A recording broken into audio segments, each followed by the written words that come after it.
నమస్తే, welcome to digital news. ముందుగా headlines. అవకాశాలు కల్పిస్తే గిరిజనులు అద్భుతాలు సృష్టిస్తారన్న ముఖ్యమంత్రి నారా చంద్రబాబు నాయుడు. మంచి మనసు ఉండే ప్రజలు ఈ ఏజెన్సీ ప్రాంతాల్లో ఉన్నారని వ్యాఖ్య.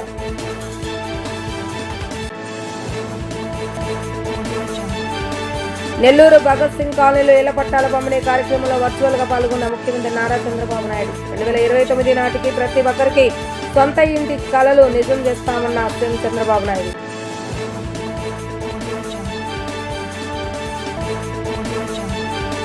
రాష్ట్ర ఆర్థిక పరిస్థితి బాగోలేకపోయిన ఆదివాసులకు మొదటి ప్రాధాన్యత ఇచ్చి అభివృద్ధి పనులు చేస్తున్నామన్న మంత్రి అచ్చెన్నాయుడు.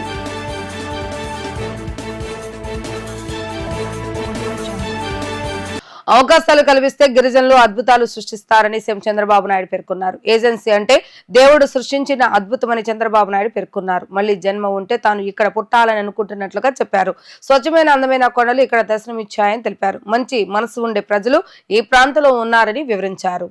అల్లూరి సీతారామరాజు జిల్లాలో పర్యటించిన సీఎం తొలుత పాడేరు మండలం వంజింగిలో వనదేవతల ఆలయాన్ని దర్శించుకున్నారు. గిరిజన సాంప్రదాయ వేడుకల్లోనూ పాల్గొన్నారు. అక్కడే సమీపంలోని కాఫీ తోటలను పరిశీలించి వారితో ముచ్చటించారు. ఈ సందర్భంగా ఆయన మాట్లాడుతూ అవకాశాలు కల్పిస్తే గిరిజనులు అద్భుతాలు సృష్టిస్తారన్న చంద్రబాబు నాయుడు సంక్షేమంతో పాటు అభివృద్ధి కార్యక్రమాలు చేస్తున్నామని చెప్పారు. పర్యాటకం, ఫుడ్ ప్రాసెసింగ్ కు అధిక ప్రాధాన్యత ఇస్తున్నట్లుగా తెలిపారు. పాఠశాలలకు భవనాల కోసం నిధులు విడుదల చేస్తున్నామని వివరించారు. ఆదివాసీ ప్రాంతాలకు వైద్య సేవలు అందుబాటులోకి తీసుకొచ్చామని అన్నారు. డోలిమోతలు లేని గిరిజన గ్రామాలుగా మారుస్తున్నట్లుగా వెల్లడించారు. అదేవిధంగా ప్రత్యామ్నాయ పంటలు వేద్దామని, పర్యాటక హబ్గా మారుద్దామని తెలిపారు. గిరిజనుల కోసం విశాఖ, విజయవాడ, తిరుపతిలో ఏపీ స్టడీ సర్కిల్ పెట్టినట్లుగా వివరించారు. 150 కోట్లతో రెసిడెన్షియల్ స్కూల్కు భవన నిర్మాణాలు మంజూరు చేస్తామని గుర్తు చేశారు. సీతంపేట, పార్వతీపురం, రంపచోడవరం, శ్రీశైలం ఐటీడీఏలో మల్టీ స్పెషాలిటీ హాస్పిటల్ నిర్మించేందుకు ఒక్కొక్క దానికి 50 కోట్లు ఖర్చు చేస్తున్నట్లుగా వివరించారు. గతంలో 2 సార్లు కార్యక్రమాలు పెట్టుకుంటే వాతావరణం అనుకూలించలేదు, అందువల్ల రాలేకపోయాం. కానీ నాకెప్పుడు కూడా ఈ ప్రాంతానికి వచ్చినప్పుడు ఒక ఆనందం, మిమ్మల్ని చూస్తే ఒక ధైర్యం కూడా వస్తుంది. ఏజెన్సీ అంటే దేవుడు సృష్టించిన ఒక అద్భుతం ఇది. మీరు ఆ విషయం గుర్తుపెట్టుకోవాలి. నేను హెలికాప్టర్లో వస్తూ ఆ కొండలు చూసినప్పుడు మళ్ళీ ఒక జన్ముంటే ఇక్కడ పుట్టాలి, ఇక్కడ ఉండాలనే విధంగా ఈ కార్యక్రమాలు అద్భుతంగా ఉన్నాయి. ఒక ఆహ్లాదకరమైన, స్వచ్ఛమైన, అందమైన ఆ కొండలే కాదు, ఏజెన్సీ అంటే మంచి మనసుండే ప్రజలు కూడా, మీరందరినీ నేను చూస్తున్న మంచి మనసుండే ప్రజలు. ఈరోజు ఇక్కడుండే గిరిజన బిడ్డలు మట్టిలో మాణిక్యాలు. వారికి అవకాశాలు కల్పిస్తే అద్భుతాలు చేస్తారు. గిరిజన యువత స్కిల్ డెవలప్మెంట్ కోసం పర్యాటకం, ఫుడ్ ప్రాసెసింగ్కి ఎక్కువ ప్రాధాన్యత ఇస్తున్నాం. ఈరోజు ఇంకొక పక్కన ఈ ప్రాంతంలో గిరిజన ప్రాంతం, ఒకప్పుడు మీకు అందరికి కూడా వైద్య సేవలు కూడా అందుబాటులో లేవు. ఇప్పటికి కూడా నాకు ఈ సమస్య ఉంది. ఎడ్యుకేషన్ విషయంలో మీరు చూస్తే నిన్ననే ఎడ్యుకేషన్ మినిస్టర్ గారు అనౌన్స్ చేశారు, 373 స్కూల్ బిల్డింగ్లు లేవంటే నూతనమైన బిల్డింగులకి 45 కోట్ల రూపాయలు ఒకటేసారి రిలీజ్ చేసి పూర్తి చేస్తున్నాం. ఎక్కడ కూడా మీకు ఇబ్బంది రాకూడదని ఈ కార్యక్రమాలకు శ్రీకారం చుట్టాం. గిరిజనుల కోసం Visakha, Vijayawada, Tirupati AP study circles పెట్టాం. 4,50,00,000 ఖర్చు పెట్టాం. 150 కోట్లతో రెసిడెన్షియల్ పాఠశాలకి భవన నిర్మాణాలన్నీ శాంక్షన్ చేశాను. ఇంకో పక్కన మీరు చూస్తే 64 కోట్ల వ్యయంతో ఐటీడీఏ పాడేరులో ఒక టీచర్ ఉన్న 418 పాఠశాలలు ఇప్పుడే చెప్పా, డబ్బులన్నీ రిలీజ్ చేసి ఆ భవన నిర్మాణాలు చేస్తున్నాం. పాడేరులో ప్రభుత్వ మెడికల్ కాలేజ్, ఆసుపత్రి తొందరలోనే పూర్తి చేసి ఇక్కడ ప్రజలకు అందుబాటులోకి తెస్తానని మీ అందరికీ హామీ ఇస్తున్నా. ఇదే కాకుండా ఐటీడీఏ రంపచోడవరంలోని రామవరం మండలాన్ని 2 మండలాలు చేయమని కోరారు. నిన్నే కేబినెట్ నిర్ణయం తీసుకున్నాం. తొందరలోనే అమల్లోకి వస్తుందని చెప్పి కూడా హామీ ఇస్తున్నాను. ఇంకో పక్క సీతంపేట ఐటీడీఏలో మల్టీ స్పెషాలిటీ ఆసుపత్రి 50 కోట్లతో కడుతున్నాం. ఐటీడీఏ పార్వతీపురంలో 50 కోట్లతో ఇంకొక హాస్పిటల్ కడుతున్నాం. రంపచోడవరంలో ఐటీడీఏ 50 కోట్లతో మల్టీ స్పెషాలిటీ ఆసుపత్రి కడుతున్నాం. కేఆర్పురంలో 50 కోట్లతో ఇంకొక మల్టీ స్పెషాలిటీ ఆసుపత్రి కడుతున్నాం. కడాన శ్రీశైలంలో కూడా ఐటీడీఏ పరిధిలో మల్టీ స్పెషాలిటీ హాస్పిటల్ కడుతున్నామని చెప్పి కూడా నేను మీకు తెలియజేస్తున్నా. 2029 నాటికి ప్రతి ఒక్కరికి సొంతింటి కలను నిజం చేస్తామని సీఎం చంద్రబాబు నాయుడు అన్నారు. పట్టణ ప్రాంతాల్లో 2 సెంట్లు, గ్రామాల్లో 3 సెంట్ల ఇంటి స్థలం ఇస్తామనే హామీని అమలు చేస్తామని స్పష్టం చేశారు. ఇదే సమయంలో పేదలు 2 దశాబ్దాలుగా ప్రభుత్వ స్థలాల్లో నివాసం ఉంటే వాటిని రెగ్యులరైజ్ చేస్తామని చెప్పారు. ఈ విషయం ఇప్పటికే ఎమ్మెల్యేలకు చెప్పామని, పలుచోట్ల వారు చొరవ తీసుకుని అర్హులకు పట్టాలు ఇప్పించడం అభినందనీయమని అన్నారు. నెల్లూరు భగత్ సింగ్ కాలనీలో 633 మందికి పట్టాల పంపిణీ కార్యక్రమంలో సీఎం చంద్రబాబు నాయుడు వర్చువల్ గా పాల్గొన్నారు. స్థానిక ఎమ్మెల్యే మంత్రి నారాయణ విన్నపం మేరకు పట్టాల పంపిణీ కార్యక్రమంలో సీఎం పాల్గొన్నారు. ఈ సందర్భంగా సీఎం మాట్లాడుతూ రాఖీ పండుగ రోజు ఆడబిడ్డలకు ఇళ్ల పట్టాలు పంపిణీ చేయడం ఎంత సంతృప్తి ఇచ్చిందని అన్నారు. ఈ రోజు భగత్ సింగ్ కాలనీలో పట్టాలు అందుకున్న 633 మందికి శుభాకాంక్షలు తెలిపారు. ఎక్కడ ఏ అవకాశం ఉన్నా పేదలకు సహాయం చేయడంలో కూటమి ప్రభుత్వం ముందుంటుందని అన్నారు. నెల్లూరులో చొరవ తీసుకుని అన్ని సాంకేతిక సమస్యలు పరిష్కరించి మహిళలకు పట్టాలిచ్చిన నారాయణకు అభినందనలని అన్నారు. పేదలను ఆదుకునేందుకు సూపర్ 6 తో సహా అన్ని పథకాలు అమలు చేస్తున్నామని, సూపర్ 6 సూపర్ హిట్ అయ్యాయని అన్నారు. ఎంతమంది పిల్లలుంటే అంతమందికి తల్లికి వందనం పథకాన్ని అమలు చేస్తున్నామని అన్నారు. ప్రభుత్వం ఇచ్చే పెన్షన్లు, ఉచిత గ్యాస్, తల్లికి వందనం, అన్నదాత సుఖీభవ, అన్నా క్యాంటీన్ వంటి సంక్షేమ కార్యక్రమాలతో పేదల జీవన ప్రమాణాలు పెంచుతామని అన్నారు. ఆర్టీసీ బస్సులలో ఉచిత ప్రయాణ సౌకర్యంతో ఆడబిడ్డలకు మరింత మేలు జరుగుతుందని ఆయన తెలిపారు. ఈరోజు నెల్లూరు భగత్ సింగ్ కాలనీలో 633 మందికి పట్టాలు ఇచ్చే సందర్భంలో సమావేశమైనటువంటి సోదరి సోదరులందరికీ పేరు పేరున మనస్ఫూర్తిగా నమస్కారాలు, అభినందనలు, శుభాభినందనలు. ఈరోజు రాఖీ పండుగ కూడా. రాఖీ పండుగ అంటే అన్న చెల్లెళ్ళ అనుబంధాన్ని తెలియజేసే పండుగ, రక్షణగా ఉండే పండుగ. అలాంటి పండుగ సందర్భంగా కొన్ని 633 మంది మహిళలకు ఈరోజు ఒక ముఖ్యమంత్రిగా నేను ఇది అసాధ్యం అనుకున్న దాన్ని సాధ్యం చేసి మీకు అందరికీ పట్టాలు ఇచ్చాను. దీనికి చాలా ఆనందంగా ఉంది. ఒక పవిత్రమైన రోజున మీకు ఈ పట్టాలు ఇవ్వడం నా అదృష్టంగా నేను భావిస్తున్నానని ఆ కొండే అందరికీ విజ్ఞప్తి చేస్తున్నా. ఈరోజు ఒక మంచి కార్యక్రమం, చాలా సంతోషం. నేరుగా రాలేకపోయినా వర్చువల్గా మీ అందరితో మాట్లాడే అవకాశం వచ్చింది. దీనికి మనస్ఫూర్తిగా మీ అందరిని అభినందిస్తూ, మీరు రాబోయే రోజుల్లో ఎలాంటి ఇబ్బందులు లేకుండా మీ సొంత ఇల్లు కళ నెరవేర్చామనే ఆనందం నాకుంది. దీనికి మీరందరూ, మీరు మీ కుటుంబం ఆనందంగా ఉండేట్టుగా ఇంకా అనేక కార్యక్రమాలు చేస్తామని చెప్పి కూడా నేను తెలియజేసుకుంటూ, thank you CM sir. Thank you sir. రాష్ట్ర ఆర్థిక పరిస్థితి బాగోలేకపోయినా గిరిజన అభివృద్ధికి ఎక్కడా వెనుకడుగా వేయటం లేదని, ఆదివాసులకు మొదటి ప్రాధాన్యత ఇచ్చి అభివృద్ధి పనులు చేస్తున్నామని వ్యవసాయ శాఖ మంత్రి కింజరపు అచ్చెన్నాయుడు అన్నారు. 2 నెలల్లోనే గిరిజన గ్రామాల అన్నింటినీ రోడ్ల నిర్మాణం పూర్తి చేసేందుకు కంకణం కట్టుకున్నట్లుగా తెలిపారు. ఇప్పటికే నిధులు మంజూరు చేసి పనులు చేపడుతున్నామని అన్నారు. పాతపట్నంలో నిర్వహించిన సభలో మంత్రి అచ్చెన్నాయుడు మాట్లాడుతూ 2014-2019 మధ్య టీడీపీ పాలనలో గిరిజనులకు రోడ్ల నిర్మాణానికి అటవీ శాఖ అనుమతులు రాలేదని, అయినప్పటికీ కేంద్ర ప్రభుత్వంతో మాట్లాడి అనుమతులు తీసుకొచ్చామని తెలిపారు. గత వైసీపీ ప్రభుత్వం గిరిజనులకు చేసిందేమీ లేదని మండిపడ్డారు. దీనివల్ల మళ్లీ డోలి మొదలు కనిపించడం బాధ కలిగించిందని, తమ సూచనలు సైతం గత ప్రభుత్వం పట్టించుకోలేదని ఆరోపించారు. ఐటీడీఏకు వచ్చిన నిధులు సైతం దారి మళ్లించి గిరిజనులకు అన్యాయం చేస్తుందని మండిపడ్డారు. కూటమి ప్రభుత్వం అధికారంలోకి వచ్చిన తర్వాత మొదటి అంశంగా గిరిజన అభివృద్ధినే తీసుకుందని అన్నారు. ఆర్థిక కష్టాలు ఉన్నప్పటికీ ముఖ్యమంత్రి నారా చంద్రబాబు నాయుడు గిరిజన రోడ్ల కోసం 8,400 కోట్ల రూపాయలు కేటాయించారని వెల్లడించారు. రోడ్లు ఉంటేనే విద్యా, వైద్యంతో పాటు మిగతా రంగాల్లో గిరిజనులు అభివృద్ధి చెందుతారని స్పష్టం చేశారు. మొదటి విడతగా 1000 కోట్లతో 1000 కిలోమీటర్ల రోడ్డు వేస్తున్నామని, విద్యుత్ సౌకర్యం లేని గ్రామాలకు 2.50 కోట్లు ఖర్చు చేసి వెలుగులు అందిస్తున్నామని తెలిపారు. గిరిజనులకు 50 ఏళ్లకే పింఛన్లు ఇస్తున్నామని ఆయన అన్నారు.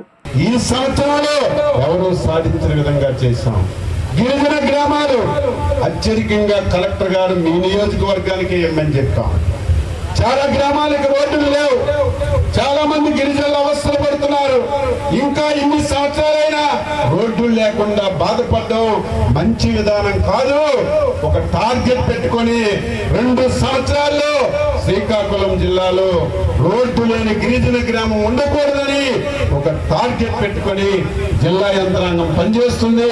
అందులో మన కలెక్టర్ గారు మనకు ఉండడం ఈ జిల్లా ప్రజలు చేసుకున్నటువంటి అదృష్టం. ఎందుకంటున్నానంటే పాజిటివ్ మైండ్ ఉండాలి. ఎవరికైనా సరే పాజిటివ్ మైండ్ ఉంటే డబ్బక్కర్లేదు, పాజిటివ్ మైండ్ ఉంటే పనులు అవ్వని ఆలోచన అక్కర్లేదు. పాజిటివ్ మైండ్ తో ఏది మనం ప్రారంభించినా ఆటోమేటిక్ గా పనులు అవుతాయి. ఆ విధంగా పాజిటివ్ మైండ్ తో పనిచేసినటువంటి కలెక్టర్ గారు మనకు ఉండడం ఈ జిల్లా అన్ని విధాలుగా అభివృద్ధి జరుగుతుందని అందులో భాగంగా రహదారులన్నీ ఇస్తున్నాం. ఇప్పుడే మెరియాపుట్టులో ఎంఎస్ఎంఈ పార్క్ ఇప్పుడే మా సోదరులు చెప్పారు.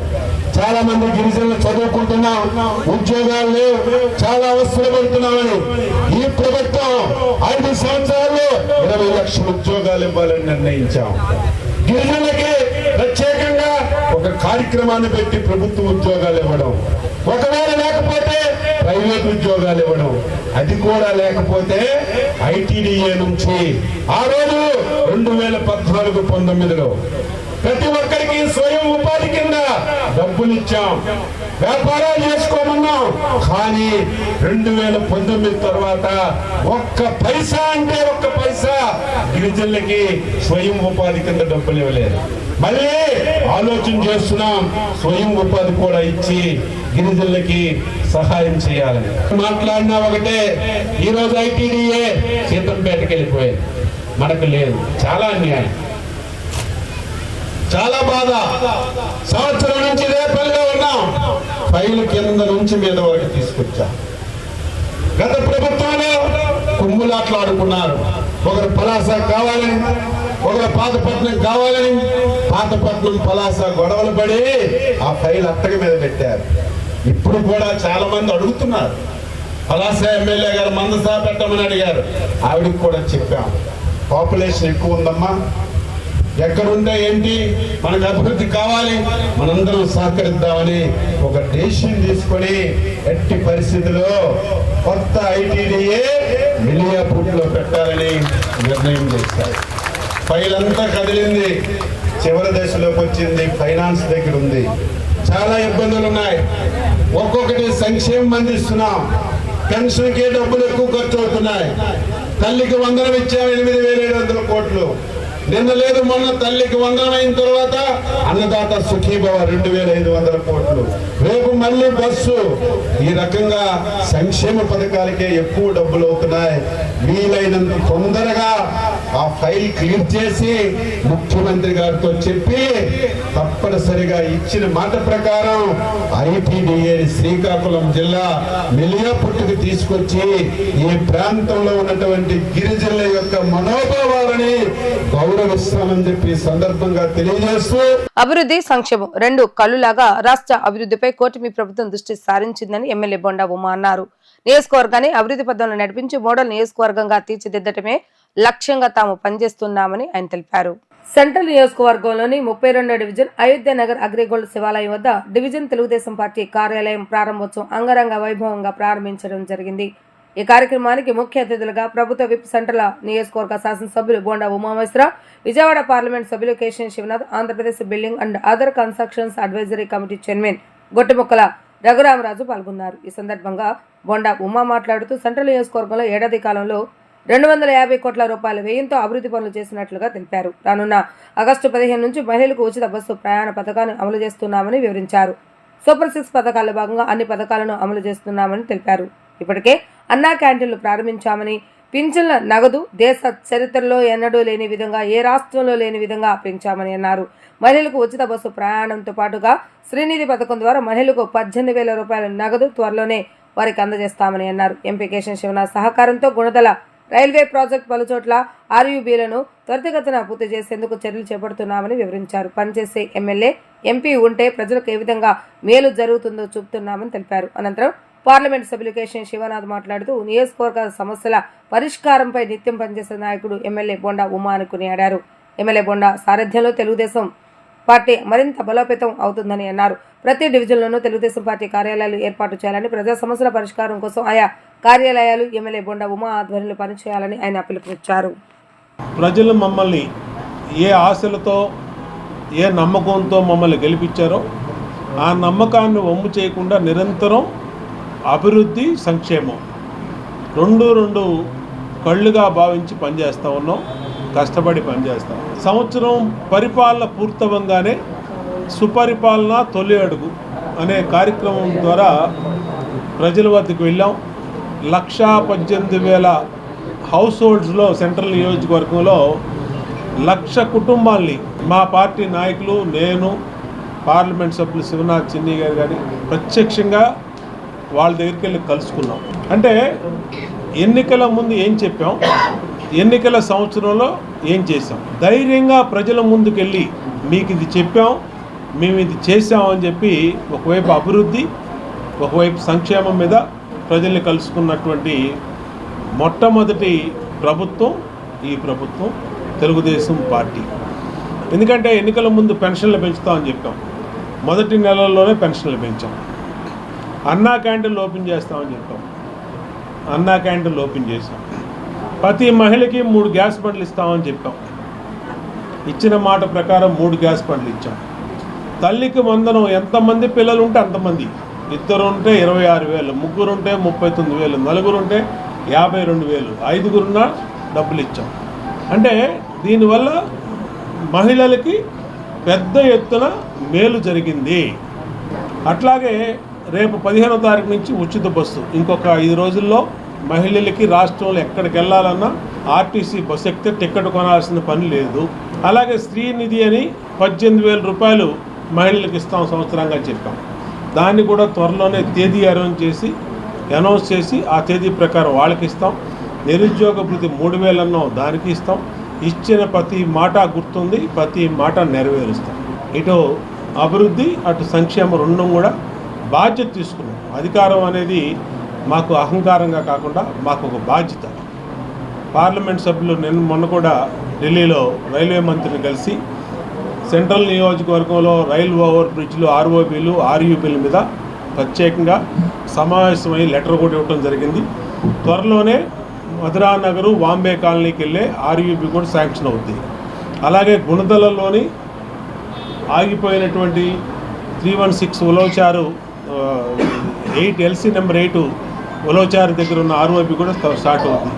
అన్ని పనులు ఢిల్లీ స్థాయిలో వెళ్ళే పనులు పార్లమెంట్ సభ్యులు, ఇక్కడ రాష్ట్ర స్థాయిలో ఉండేది నేను, అందరూ కోఆర్డినేషన్గా నియోజకవర్గ అభివృద్ధికి ఇప్పటికీ 240 కోట్లు ఖర్చు పెట్టాం.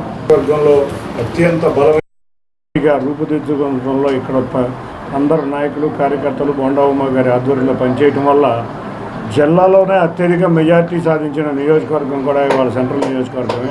అటువంటి సెంట్రల్ నియోజకవర్గంలో ప్రతి డివిజన్లోనూ ఆఫీసులు ఉండే విధంగా ఉమా గారి ఆధ్వర్యంలో ప్రతి చోట ఆఫీసులు ప్రారంభం జరుగుతున్నాయి. ప్రజా సమస్యలు ఏదున్నా కూడా ఇక్కడ మా నాయకులు కానీ కార్యకర్తలు కానీ ఇక్కడకు వచ్చి వాళ్ళు ఉంటారు. వాళ్ళ ప్రజల యొక్క సమస్యలు వాళ్ళకి తెలియజేసుకుంటే ఈ సమస్యలు పరిష్కరించే విధంగా మేమందరం కూడా కృషి చేస్తామని తెలియజేసుకుంటూ మరొక్కసారి 32వ డివిజన్ కార్యవర్గ సభ్యులందరికీ కంగ్రాచులేషన్స్. ముఖ్యంగా శేషబాబుకి అందరికీ కూడా కంగ్రాచులేషన్స్. ఈ డివిజన్ తప్పకుండా ప్రజల సమస్యలు పరిష్కరించడంలో ఈ కార్యాలయం పనిచేస్తుందని అందరికీ తెలియజేసుకున్నాను. Thank you. పాఠశాలలోకి విద్యార్థులు, తల్లిదండ్రులను, స్కూల్ మేనేజ్మెంట్ కమిటీ సభ్యులు తప్ప ఇంకెవరిని అనుమతించవద్దని డైరెక్టర్ ఆఫ్ స్కూల్ ఎడ్యుకేషన్ విడుదల చేసినటువంటి జీవోను వెనక్కు తీసుకోవాలని విద్యార్థి సంఘాల నాయకులు డిమాండ్ చేశారు. కార్పొరేట్ విద్యా సంస్థలలో జరుగుతున్న ఫీజుల దోపిడీలపై ప్రభుత్వం చర్యలు తీసుకోవాలని కోరారు. దాసరిభవన్లో విద్యా సంస్థల్లో విద్యార్థి సంఘాలకు అనుమతి లేదంటూ ఇచ్చిన జీవోపై రౌండ్ టేబుల్ సమావేశాన్ని నిర్వహించారు. సమావేశానికి ఏఎస్ఎఫ్, ఎస్ఎఫ్ఐ, పిఎస్యు వంటి విద్యార్థి సంఘాల నాయకులు పాల్గొన్నారు. ఈ సందర్భంగా విద్యార్థి సంఘాల నాయకులు మాట్లాడుతూ మెగా పేరెంట్స్ మీట్ పేరుతో పాఠశాలలో కేంద్రంగా మార్చుకుంటున్నారే కానీ ఆ సమావేశాలు విద్యార్థులు ఎదుర్కొన్న సమస్యలను వ్యక్తపరచనప్పటికీ ఏమైనా పరిష్కరించారా అని చెప్పారు. పాఠశాలలో విద్యార్థులు చాలా చిన్న వయసు వాళ్ళు ఉంటారని, వారు ఎదుర్కొన్న సమస్యలు పరిష్కరించడంలో అధికారులు, పాలకుల వైఫల్యం చెందారని మండిపడ్డారు. పాఠశాలలో విద్యార్థులు ఎదుర్కొన్న సమస్యలను తెలుసుకోవాలంటే విద్యార్థి సంఘాల నాయకులు లోనికి వెళ్లాలని డిమాండ్ చేశారు. ఇప్పటి వరకు ఇలాంటి నిర్ణయాలు ఎవరో అధికారంలోకి వచ్చినా తీసుకోలేదు కానీ ఈ ప్రభుత్వం అధికారంలోకి వచ్చిన వెంటనే ఎందుకు భయపడుతుందని చెప్పారు. కూటమి ప్రభుత్వం జారీ చేసినటువంటి జీవోను వెనక్కు తీసుకోకపోతే పెద్ద ఎత్తున ఆందోళన కార్యక్రమాలకి శ్రీకారం చుడతామని వారు హెచ్చరించారు. ఇటీవల ఆగస్టు 1వ తేదీన రాష్ట్ర ప్రభుత్వం విడుదల చేసిన ఉత్తర్వులను వ్యతిరేకిస్తూ ఏదైతే విద్యార్థి సంఘాల నాయకుల్ని, అదేవిధంగా రాజకీయ పార్టీల నాయకుల్ని పాఠశాలలోకి, కళాశాలకు అనుమతించరాదని చెప్పని ఉత్తర్వులు జారీ చేసింది. దాన్ని వ్యతిరేకిస్తూ అన్ని వామపక్ష విద్యార్థి సంఘాల ఆధ్వర్యంలో రౌండ్ టేబుల్ సమావేశం నిర్వహించుకోవడం జరిగింది. ప్రధానంగా ఈ రోజు రౌండ్ టేబుల్ సమావేశం దాదాపు 7 పైన విద్యార్థి సంఘాలు పాల్గొన్నారు. వామపక్ష విద్యార్థి సంఘాలు ఎప్పటికప్పుడు నిరంతరంగా, నిర్విరామంగా, నిత్య నూతనంగా, అనునిత్యం విద్యారంగ సమస్యల మీద వేలాది మంది విద్యార్థులు చైతన్యపరుస్తూ ఈరోజు రోడ్ల మీద తెస్తూ ఆందోళన కార్యక్రమాలు చేపడుతున్నటువంటి ఈ విద్యార్థి సంఘాలని, ప్రధానంగా వామపక్ష విద్యార్థి సంఘాలని పాఠశాలలోకి, కళాశాలలోకి అనుమతించాలనేటువంటి ఉత్తర్వులు దుర్మార్గ చర్య. ఎందుకంటే ప్రధానంగా ఈ కూటమి ప్రభుత్వం మనం చూస్తూ ఉన్నాం. మినిస్టర్ల దగ్గర నుంచి, ఎంపీల దగ్గర నుంచి, ఈవెన్ కార్పొరేటర్ వరకు కూడా పూర్తి స్థాయిలో సందుల్లో, గల్లీల్లో, రాష్ట్ర వ్యాప్తంగా కార్పొరేట్, ప్రైవేట్ పాఠశాలలు, కళాశాలలు మొత్తం కేవలం కూటమి ప్రభుత్వ నాయకులవే, పెద్ద పెద్ద యూనివర్సిటీలు కూటమి ప్రభుత్వ నాయకులవే. ఎప్పటికప్పుడు విద్యా సంవత్సరంలో వామపక్ష విద్యార్థి సంఘాల ఆధ్వర్యంలో అన్ని కళాశాలలు ఎదుట అధిక ఫీజు దోపిడీ చేస్తూ ఉన్నారు, పుస్తకాలు అమ్ముకుంటా ఉన్నారు, తల్లిదండ్రుల రక్త మాంసాలతో వ్యాపారం చేస్తామని చెప్పని నిరసిస్తూ ఉంటే ఈరోజు వాళ్ళకి మేలు చేసే విధంగా చైతన్య, నారాయణ, భాష్యం, ఎస్ఆర్, ఎన్ఆర్ఐ, మాస్టర్ మైండ్స్ ఈ కళాశాలలకి, పాఠశాలలకి మేలు చేసే విధంగా ఈ వరదలు జారీ చేశారు. కాబట్టి నారా లోకేష్ గారు చెప్తా ఉన్నాం, మీరు అధికారం రాకముందేమో విద్యార్థి సంఘాలని ప్రతి నెల పిలిపించుకుంటాను, ఈ రాష్ట్రం నెలకొన్న విద్యారంగ సమస్యల్ని పరిష్కరించే విధంగా చర్చలు చేస్తా ఉన్నారు. కానీ అధికారంలోకి వచ్చిన తర్వాత ఈరోజు బీటెక్ ప్రైవేట్ యూనియన్లలో, అపాస్మా యూనియన్లతో, అప్సా యూనియన్లతో, అదేవిధంగా ఇతర ప్రైవేట్ కార్పొరేట్ విద్యాసంస్థ యాజమాన్యాలతో మీరు చర్చలు చేస్తూ ఉన్నారు. ఎవరెవరికి ఎక్కడికి ప్రైవేట్ యూనివర్సిటీలు కావాలి, ఎక్కడికి ఇంటర్ బోర్డు పర్మిషన్ కావాలని చెప్పని పూర్తి స్థాయిలో చర్చలు జరుగుతామని చెప్పేటువంటి ఆరోపణ కూడా చేస్తూ ఉన్నాం. కాబట్టి ఏఐఎస్ఎఫ్గా తెలియజేస్తూ ఉన్నాం, ఇతర వామపక్ష విద్యార్థి సంఘాలుగా మా త్యాగాలతో, మా బలిదానాలతో ఏర్పడినటువంటి ఈ విద్యా సంస్థల్లోకి, కళాశాల, పాఠశాలల్లోకి మమ్మల్ని రానిపోవడం అనడానికి మీ తండ్రి తరమే కాలేదు, కాబట్టి నీ తరం ఏమైందని చెప్పని నారా లోకేష్ గారు తెలియజేస్తూ ఉన్నాం. భవిష్యత్తులో ఖచ్చితంగా పాఠశాలలో, కళాశాలలోకి ఎన్ని ప్రభుత్వ ఉత్తర్వులు జారీ చేసినా కూడా మేము వెళ్ళి తీరుతాము, విద్యారంగ సమస్యల మీద అన్నిత్యం పోరాడతామని చెప్పని తెలియజేస్తూ ఉన్నాం.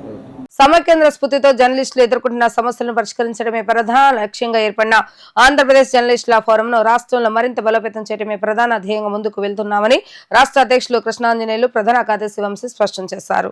అధికారంలో ఉన్న కూటమి ప్రభుత్వం జర్నలిస్టులకు ఇళ్ల స్థలాలతో పాటు అక్రిడేషన్లు మంజూరు చేయాలని విజ్ఞప్తి చేశారు. రాష్ట్రంలో జర్నలిస్టుల సమస్యలు పరిష్కరించడం కోసం ప్రతి జిల్లాలో సమావేశాలు, సదస్సులు నిర్వహించేందుకు రాష్ట్ర కమిటీని రూపొందించడం జరిగిందని చెప్పారు. విజయవాడ వేదికగా ఆంధ్రప్రదేశ్ జర్నలిస్టుల ఫోరం రాష్ట్ర కార్యవర్గ సమావేశం ఎన్జీఓ హోంలో నిర్వహించారు. ఆంధ్రప్రదేశ్ జర్నలిస్టుల ఫోరం రాష్ట్ర అధ్యక్షులు చేవల కృష్ణాంజనేయులు, ప్రధాన కార్యదర్శి మారేల వంశీకృష్ణ మాట్లాడుతూ ఆంధ్రప్రదేశ్ జర్నలిస్టుల ఫోరం తరఫున ఈరోజు కార్యవర్గ సమావేశాన్ని నిర్వహించడం జరిగిందని చెప్పారు. సమావేశంలో రాష్ట్ర కమిటీని ఎన్నుకోవడం జరిగిందని, జర్నలిస్టుల సమస్యలు, వాటి పరిష్కారం మరియు కీలకమైన సమస్యలపైన రాష్ట్ర ప్రభుత్వానికి ప్రతిపాదన ఇచ్చేందుకు సమాయత్తమవుతుందని చెప్పారు. రాష్ట్ర సమాచార శాఖ అక్రిడేషన్ కమిటీని వెంటనే పునరుద్ధరించాలని, అక్రిడేషన్ కార్డులతో సంబంధం లేకుండా జర్నలిస్టుల పత్రికలు ఇచ్చే ఐడెంటిటీ కార్డును ప్రామాణికంగా తీసుకుని అర్హులైన వారందరికీ ఇళ్ల పట్టాలు కేటాయించాలని డిమాండ్ చేశారు. 1 సంవత్సర కాలం లోపల ఇళ్ల స్థలాలు ఇచ్చి ఇళ్ల నిర్మాణాల ప్రక్రియ ప్రారంభించే విధంగా రాష్ట్ర ప్రభుత్వం చర్యలు తీసుకోవాలని డిమాండ్ చేశారు. ప్రధానంగా జర్నలిస్టులు రాష్ట్ర వ్యాప్తంగా ఈ రోజున ఎదుర్కొంటున్నటువంటి సమస్యల్లో ముఖ్యమైనటువంటి అక్రిడేషన్కి సంబంధించినటువంటి సమస్య జటిలమైనటువంటి సమస్యగా ఉంది. అర్హులైనటువంటి జర్నలిస్టులకి, ప్రతి జర్నలిస్టుకు కూడా అక్రిడేషన్ను వెంటనే వాయిదాలు లేకుండా అందించాలి అనేటువంటి దాని మీద అందుకు సంబంధించి రాష్ట్ర సమాచార శాఖ అక్రిడేషన్ కమిటీని వెంటనే పునరుద్ధరించి వాళ్ళు సబ్ కమిటీ నేపథ్యంలో అనేకమైనటువంటి సాకులతో జాప్యం చేసేటువంటి పరిస్థితి ఉంది. కాబట్టి వెంటనే అక్రిడేషన్లకు సంబంధించినటువంటి విషయంలో అర్హులైనటువంటి వాళ్ళందరికీ ఇచ్చేటువంటి విధంగా సమాచార శాఖ ఒక నిర్ణయం తీసుకోవాలని చెప్పేసి ఆంధ్రప్రదేశ్ జర్నలిస్ట్ ఫోరం తరఫున డిమాండ్ చేస్తున్నాం. మొట్టమొదటిగా రెండవ డిమాండ్ ఏమిటి అని అంటే, ఆంధ్రప్రదేశ్లో జర్నలిస్టులకు సంబంధించి ప్రతి అర్హులైనటువంటి జర్నలిస్టు, అంటే అక్రిడేషన్తో సంబంధం లేకుండా ఆయా పత్రికలు, టీవీ యాజమాన్యాలు ఇచ్చినటువంటి ఐడెంటిటీ కార్డులతో కలిపి ఎవరైతే పనిచేసేటువంటి జర్నలిస్టులందరికీ కూడా ఇళ్ల స్థలాలను ఇచ్చి ఇళ్ల నిర్మాణం చేపట్టాలి అనేటువంటి దాని మీద ఆంధ్రప్రదేశ్ జర్నలిస్ట్ ఫోరం రాష్ట్ర ప్రభుత్వాన్ని డిమాండ్ చేయడం జరుగుతుంది. ఈ ఇళ్ల స్థలాలు ఇళ్ల నిర్మాణానికి సంబంధించినటువంటి విషయంలో అనేకమైనటువంటి ప్రభుత్వాలు హామీలు ఇస్తున్నాయి, కానీ ఆ హామీలు ఆచరణ రూపంలోకి రావటం లేదు. కాబట్టి ఒక సమయ నియంత్రణతో ఒక ఏడాదిలోగా ఇళ్ల స్థలాల కేటాయింపు, ఇళ్ల నిర్మాణానికి సంబంధించినటువంటి ప్రక్రియను ప్రారంభించేటువంటి విధంగా రాష్ట్ర ప్రభుత్వము చర్యలు తీసుకోవాలి అని చెప్పేసి ఆంధ్రప్రదేశ్ జర్నలిస్ట్ ఫోరం తరఫున మేము ఆంధ్రప్రదేశ్ ప్రభుత్వాన్ని విజ్ఞప్తి చేస్తున్నాం. అదేవిధంగా ఆంధ్రప్రదేశ్ జర్నలిస్ట్ ఫోరం సాధించుకున్నటువంటి హెల్త్ కార్డులకు సంబంధించినటువంటి విషయంలో హెల్త్ కార్డులు పొడిగింపులు అనేది జరుగుతున్నాయి. వాటికి సంబంధించినటువంటి విషయంలో ఆసుపత్రులు జర్నలిస్టులు వాళ్ళ కుటుంబీకులు వెళ్ళినప్పుడు జాప్యం చేస్తున్నటువంటి పరిస్థితులు ఉన్నాయి. కాబట్టి ఎక్కడైతే ఆరోగ్యశ్రీ అదేవిధంగా మిగతా ఎంపానల్ అయినటువంటి ఆసుపత్రులన్నింటిలో కూడా క్యాష్లెస్ వైద్యం ఉద్యోగులకు ఏ విధంగా అయితే అందిస్తున్నారో జర్నలిస్టులకు కూడా హెల్త్ కార్డుల మీద ఏ విధమైనటువంటి ఇబ్బందులు లేకుండా అందించాలి, హెల్త్ కార్డులని పునరుద్ధరించాలి. అది కూడా అక్రిడేషన్తో సంబంధం లేకుండా హెల్త్ కార్డులు ఇవ్వాలి అనేటువంటి దాని మీద కూడా ఆంధ్రప్రదేశ్ ప్రభుత్వాన్ని మేము ఆంధ్రప్రదేశ్ జర్నలిస్ట్ ఫోరం తరఫున విజ్ఞప్తి చేయటం అనేటువంటిది జరుగుతుంది. స్వతంత్ర ఉద్యమంలో క్విట్ ఇండియా ఉద్యమం ప్రత్యేక స్థానాన్ని కలిగి ఉందని నగర కాంగ్రెస్ పార్టీ రాష్ట్ర నాయకులు మస్తాన్ వలి, కొలనుకొండ శివాజీ, నరహశెట్టి నరసింహారావు అన్నారు. నేటి యువత ఆ ఉద్యమ పాఠాలను తెలుసుకోవాల్సిన అవసరం ఉందని పేర్కొన్నారు. క్విట్ ఇండియా దినోత్సవాన్ని పురస్కరించుకుని ఆంధ్రరత్న భవన్ నందు కాంగ్రెస్ పార్టీ జెండాను కాంగ్రెస్ నేతలు ఆవిష్కరించారు. ఈ సందర్భంగా కాంగ్రెస్ నేతలు మాట్లాడుతూ క్విట్ ఇండియా ఉద్యమం స్వతంత్ర ఉద్యమానికి మలుపు తిప్పిన ఘటనగా అభివర్ణించారు. ఆనాటి మహాత్ముల త్యాగ ఫలంగానే స్వతంత్రం వచ్చిందని అన్నారు. రాహుల్ గాంధీ నాయకత్వంలో కాంగ్రెస్ పార్టీ ముందుకు వెళ్తుందని అన్నారు. త్యాగదనుల ఆశయ సాధన కోసం పనిచేస్తామని స్పష్టం చేశారు. క్విట్ ఇండియా ఉద్యమం గడిచిన 80-83 సంవత్సరాలు అయింది.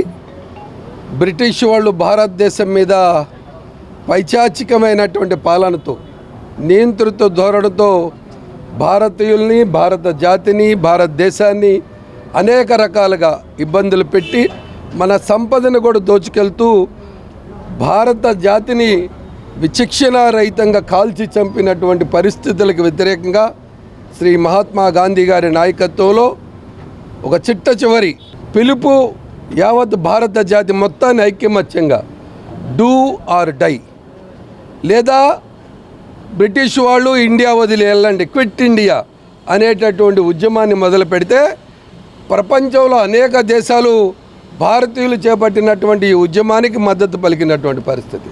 మరొకసారి క్విట్ ఇండియా ఉద్యమ శుభాకాంక్షలు తెలియజేస్తా ఉన్నాను. క్విట్ ఇండియా శుభాకాంక్షలు తెలియజేస్తూ క్విట్ ఇండియా ఫేజ్ 2 చేయాల్సిన అవసరం భారతదేశం మీద ఎంతైనా ఉంది.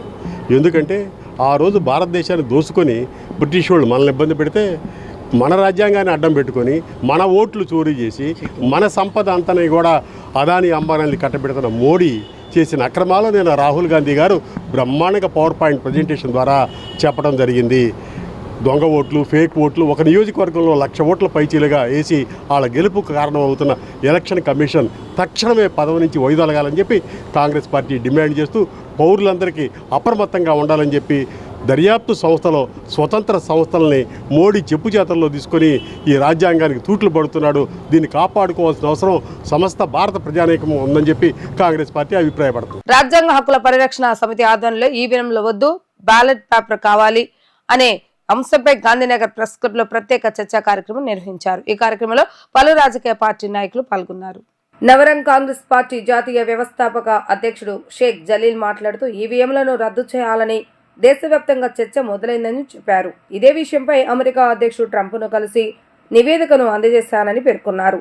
ఎన్నికల ప్రక్రియలో హ్యాకింగ్ జరుగుతుందని ఆరోపిస్తూ దేశ ప్రధాని మోడీ ఈవీఎంలతోనే ప్రధాని అయ్యారని ఆరోపించారు. ఈవీఎంలను రద్దు చేసి బ్యాలెట్ పేపర్ ద్వారా ఎన్నికలు నిర్వహించాలని డిమాండ్ చేశారు. ప్రపంచంలో అనేక దేశాల్లో ఈవీఎంలను రద్దు చేసిన విషయాన్ని గుర్తు చేస్తూ రాబోయే ఎన్నికల్లో బ్యాలెట్ వాడాలని కోరారు. ఈవీఎం బ్యాన్ చేయాలనే నినాదం దేశవ్యాప్తంగా చర్చ మొదలైంది. ఎందుకంటే నేను అమెరికా వెళ్ళి ట్రంప్ గారిని కలిసి ఈ ఎన్నికల వ్యవస్థ మీద ఒక నివేదిక ఇవ్వటం జరిగింది.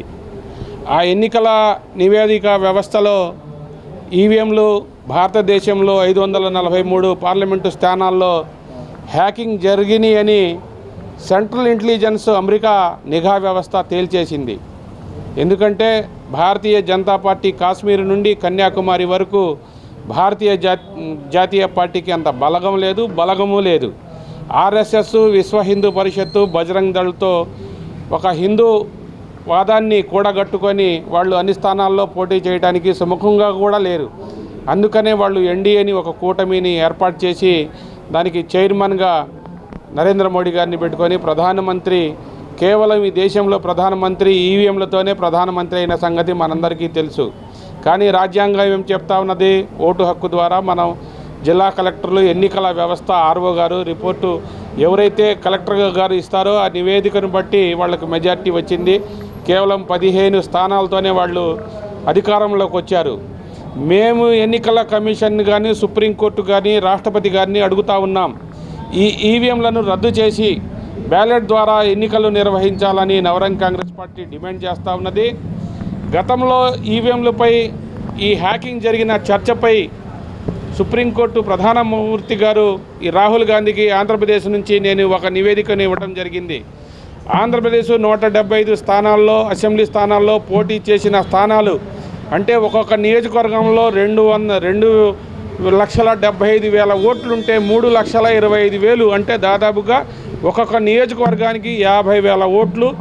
మరి ఈవీఎంలు గుడ్డు పెట్టినాయా అని మేము అడుగుతూ ఉన్నాం ఎన్నికల కమిషన్ని. అందుకనే ఎన్నికల వ్యవస్థను ఈవీఎంలు రద్దు చేసి బ్యాలెట్ ద్వారా ఎన్నికలు నిర్వహించాలని నవరంగ్ కాంగ్రెస్ పార్టీ ముఖ్యంగా భారతదేశంలో కాదు ప్రపంచంలోనే 201 దేశాల్లో మరి ఈవీఎంలు బ్యాన్ చేస్తే ఒక్క భారతదేశంలోనే ఈవీఎంల ద్వారా ఎన్నికలు జరుగుతూ ఉన్నాయి.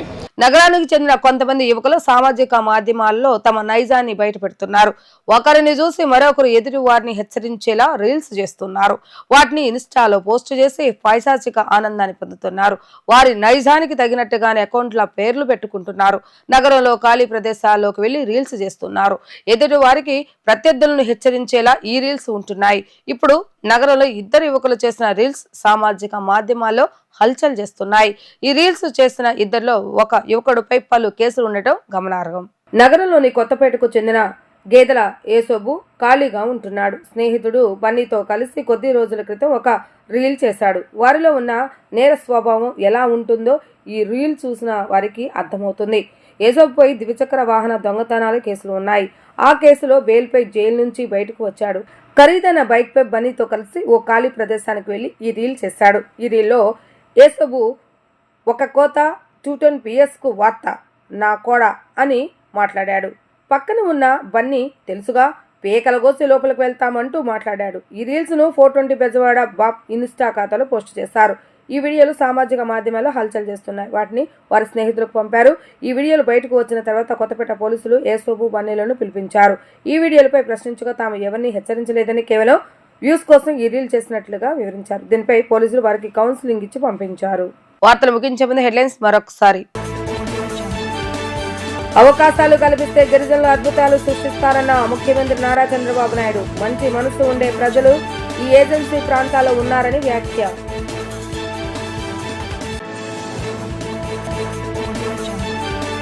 నెల్లూరు భగత్ సింగ్ కాలనీలో ఇళ్ల పట్టాల పంపిణీ కార్యక్రమంలో వర్చువల్ గా పాల్గొన్న ముఖ్యమంత్రి నారా చంద్రబాబు నాయుడు. 2029 నాటికి ప్రతి ఒక్కరికి సొంత ఇంటి కలలు నిజం చేస్తామన్న సీఎం చంద్రబాబు నాయుడు.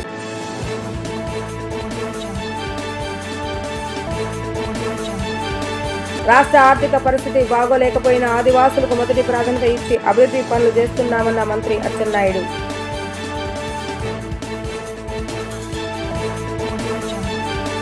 ఇవి ఈ రోజు వార్తా విశేషాలు. మరలా తిరిగి ప్రసారమయ్యే వార్తల్లో మళ్ళీ కలుద్దాం. అంతవరకు సెలవు. నమస్కారం.